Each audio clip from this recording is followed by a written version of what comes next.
हाँ बच्चों, कैसे हो? कैसे चल रही है आपकी पढ़ाई?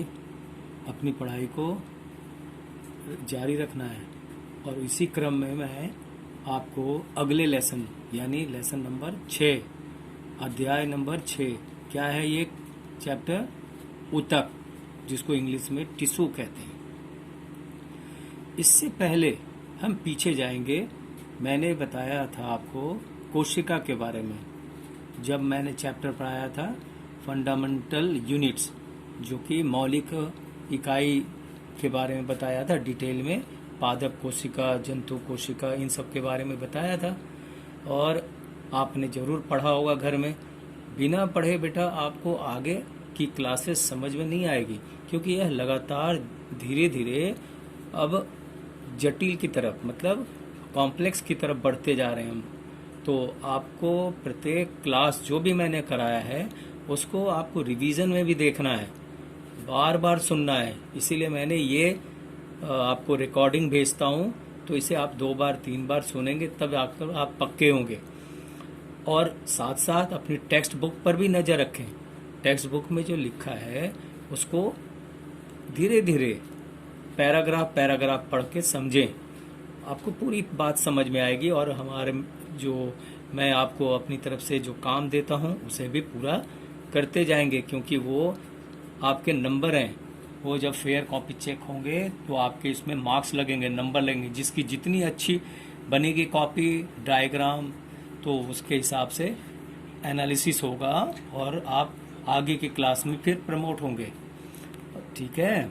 अब मैं आपको ऊतक के बारे में बताने के लिए मैं सबसे पहले यह बताऊंगा कि कोशिका को तो आपने समझ लिया है। सेल, जो कि मैंने पहले बताया था, वह 2 प्रकार के होते हैं। पादप कोशिका, जो कि पेड़ पौधों के अंदर बहुत ही सरल और बहुत ही सूक्ष्म रूप में होते हैं, और उसे देखने के लिए हमें क्या करना होता है? माइक्रोस्कोप में देखना होता है। और उसके द्वारा फिर आपको उसके अंदर के जो अंगक हैं, अंगक मतलब उनके जो अंदर cell organs, organelles and inclusions, ये सारा कुछ नज़र आता है माइक्रोस्कोप के द्वारा। तो बेटा जैसे सूक्ष्म से सूक्ष्म एक एक ये बताया था आपको, कोशिका को के बारे में डिटेल बताया था। तो उसी तरीके से जब उन्हीं कोशिकाओं का समूह एक साथ इकट्ठा हो जाता है, एक साथ जम जाते हैं, तो उसी के साथ यानी हम ये कह सकते हैं कि कोशिकाओं के समूह को ऊतक कहते हैं। सारी कोशिकाएं जो एक साथ मिलकर एक ही प्रकार के कार्यों को पूरा करने में, संपन्न करने में मदद करे, तो ऐसी कोशिकाओं के समूह को हम क्या कहते हैं? ऊतक। ठीक है। और यह जीव जंतुओं में भी वैसे ही होते, जैसे पादप कोशिका, जीव जंतुओं में जैसे बताया था आपको एनिमल सेल यानी प्राणी कोशिका, और पेड़ पौधों में क्या था?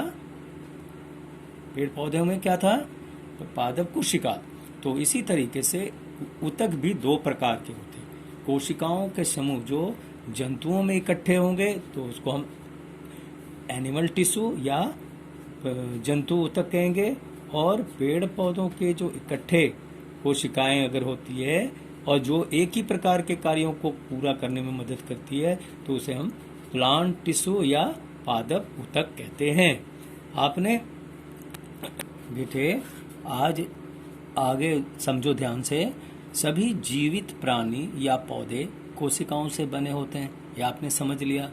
और फिर ये भी जानते हो आप कि एक कोशिकीय प्राणी किसको कहते हैं? जो सिर्फ एक ही कोशिका के बने हुए होते हैं। और जैसे उदाहरण आपको पहले बताया था अमीबा है, तो अमीबा तो एक जीव है और कहाँ पाया जाता है? जल में, पानी में। और उसके अंदर चूंकि एक कोशिकीय जीव जरूर है वो, लेकिन वह सभी मौलिक कार्य करते हैं, यानी वह गति करते हैं, यानी पानी में एक स्थान से दूसरे स्थान पहुंचते हैं, श्वसन भी करते हैं, पाचन क्रिया भी करते हैं, पाचन हो जाने के बाद फिर उत्सर्जन की क्रिया करते हैं। अर्थात यह सारे मौलिक कार्य वो करते हैं, जबकि वह एक कोशिकीय है। और इसी तरीके से हम सभी क्या है? बहुकोशिकीय, मल्टी सेलुलर एनिमल। तो अब ये देखो कि हम लोग भी ये सारे कार्य करते हैं, हमारे अंदर भी मौलिक कार्य होते हैं सारे। तो ये भी हम ये करते तो हैं, लेकिन हम चूंकि एक कोशिकीय प्राणी नहीं है, हम क्या है, बहुकोशिकीय प्राणी।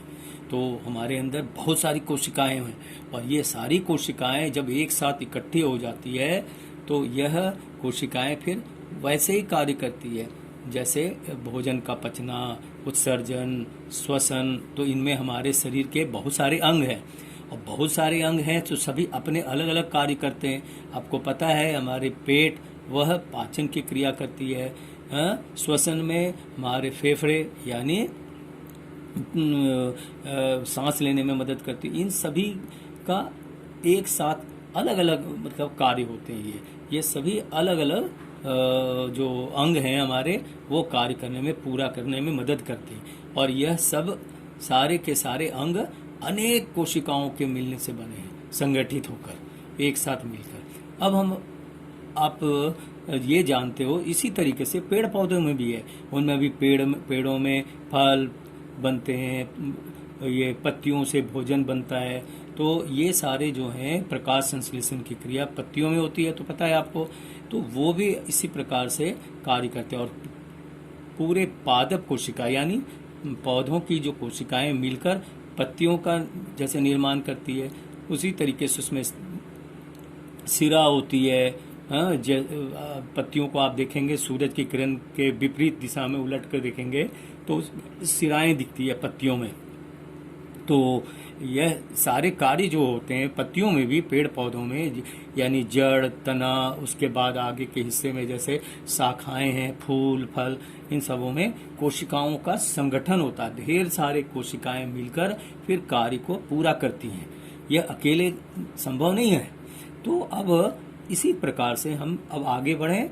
यह है कि कोशिकाओं के समूह जिनकी एक समान आकृति हो, आकृति एक समान हो और मिलकर वह एक ही प्रकार के कार्यों को पूरा करने में मदद करती है, उसी को हम ऊतक कहते हैं। अब यह ऊतक, चूंकि मैंने पहले भी बताया कि यह दो प्रकार के होते हैं, पादप पेड़ पौधों में तथा जंतु ऊतक सजीवों में। बेटा पौधों में जैसे ऊतक है तो वो ऊतकों की विभाजन की क्षमता के आधार पर पौधों के ऊतकों को अलग अलग वर्गीकरण किया गया है। ठीक है, आप ध्यान से सुनना। जिस कोशिका में विभाजन की क्षमता होती है उसको हम कहते हैं विभाज्योतक, और जिनमें विभाजन की क्षमता खो गई है, नहीं होती, कम होती, एक ही बार हुआ उसके बाद फिर आगे कंटिन्यू नहीं बढ़ती, जीवन पर्यंत नहीं चलती, जीवन भर नहीं विभाजन होता, तो ऐसे को हम स्थायी ऊतक के नाम से पुकारते हैं। ठीक है, तो पादप में जो विभाज्य ऊतक है वो पहला है शीर्षस्थ ऊतक, दूसरा पार्श्व ऊतक और तीसरा अंतर्विष्ट ऊतक। ये जो है वह आपको मैं चित्र द्वारा समझाऊंगा। पहले उसके बाद ये तो विभाज्य ऊतक है। इसके बाद स्थायी ऊतक की बारी आती है। स्थायी ऊतक दो प्रकार के हैं, सरल स्थायी ऊतक और दूसरा जटिल स्थायी ऊतक। सरल स्थायी ऊतक के भी प्रकार हैं, तीन प्रकार के होते हैं, परेनकाइमा, कोलेनकाइमा, स्क्लेरेनकाइमा। और फिर जटिल ऊतक में जटिल स्थायी ऊतक में दो प्रकार हो गए, जाइलम और फ्लोएम। ये आपने जाइलम फ्लोएम के बारे में नाम पहले भी सुना है 8वीं क्लास में भी, कि यह पानी को पहुंचाती है, जड़ से तने से पत्तियों तक पूरा पहुंचाने का काम जटिल स्थायी ऊतक, जिसका नाम क्या है, जाइलम। और फ्लोएम में क्या होता है, पत्तियों में जो बने हुए प्रकाश संश्लेषण से जो भोजन बना होता है रेडी, वो चारों दिशाओं में जड़, तने, पेड़ पौधे के सभी भागों को एक समान रूप से पहुंचाती है। ये काम जटिल स्थायी ऊतक करते हैं। ठीक है, आगे अभी इस चित्र को देखो ध्यान से। यह चित्र, इसमें शीर्षस्थ यानी सबसे ऊपर, सिर जिसको कहते हो, एकदम ऊपर हेडिंग, उसमें एकदम ये देखो शीर्षस्थ है। उसके बाद मध्य में ये जहाँ से शाखाएं निकलती हैं वो वाला भाग है। एक पौधे का चित्र बनाया हुआ है और ये छोटे में दिखाया है, तो यहाँ से शाखाएं निकल रही हैं। और फिर नीचे भी ये तने तक है, मिट्टी से ऊपर का हिस्सा जो तना होता है वो हिस्सा तुमने गौर किया होगा, वो काफी गोलाकार परिधि में होता है, जिसको हम पार्श्व कहते हैं। जहां से शाखाएं निकलती हैं उसको अंतर्विष्ट कहते हैं। क्या अंतर्विष्ट, क्या यह है विभाज्य ऊतक। यानी विभाजन की क्षमता इसमें बहुत तेज होती है। काफी तेजी होने के कारण से यहाँ पर कोशिकाएं जो है वह जमा हो जाती है और उन्हें स्ट्रेंथ यानी ताकत पैदा करती है, देती है सहारा, क्योंकि उनके ऊपर शाखाएं, पत्तियां, फूल, फल लगेंगी। तो इसलिए यहाँ पर सारी कोशिकाएं एक जगह जमा हो जाती है, जिसको हम अंतर्विष्ट विभाज्योतक कहते हैं। शीर्षस्थ जो है सबसे ऊपर होता है, सिर के ऊपर, या ऐसे भी कह सकते हो, या जड़ और तने में भी होता है। जैसे जड़ में कहा, जैसे आप ऐसे देख लो, चने को पानी में भिगो दो तो उससे जो निकलती है ना, स्प्राउटेड जिसको कहते हैं, आगे जो निकली हुई, तो उसके आगे के टिप रीजन जो नुकीला हिस्सा है उसको हम शीर्ष कहेंगे। तो शीर्षस्थ तो दोनों तरफ हो गया, ऊपरी हिस्से को